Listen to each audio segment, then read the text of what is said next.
On est parti d'un constat qui est très simple.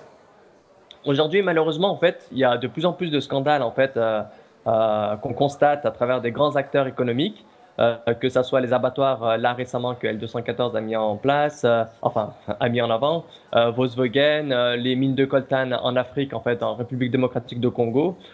Donc voilà, que ce soit les catastrophes environnementales, tout ceci en fait nous montre clairement que fallait agir de façon en fait assez efficace. Et dans une société de consommation, pourtant en fait, on a un pouvoir qui est extraordinaire. Enfin, vous, nous, tout le monde, c'est de pouvoir acheter ou pas un produit pour ses conditions de fabrication.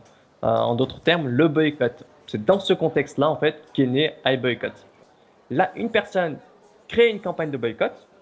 Il va mettre l'email de l'entreprise qui va permettre de viser une marque précise en fait, pas un secteur d'activité. Ça, c'est très important. Il va mettre en fait des sources qui sont relayées par la presse. En fait, on ne va pas publier tout de suite la campagne, on va le mettre en incubation, ce qui permet à toute la communauté d'iBoycott de venir mettre son avis sur la campagne.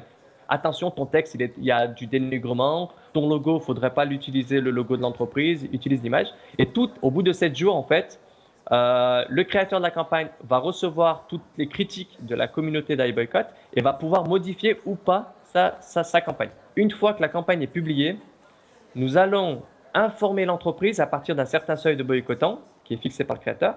Nous allons informer l'entreprise pour lui dire clairement, voilà, il y a une campagne de boycott qui est en cours, qui a atteint par exemple 50 000 personnes. Vous avez le droit à un droit de réponse. Et ça, c'est très, très, très important parce qu'on donne justement cette chance à l'entreprise de pouvoir dialoguer directement avec tous les boycottants. Et cette Super. réponse, on va l'envoyer à tous les boycottants pour leur demander, suite à la campagne de boycott, voici la réponse de l'entreprise.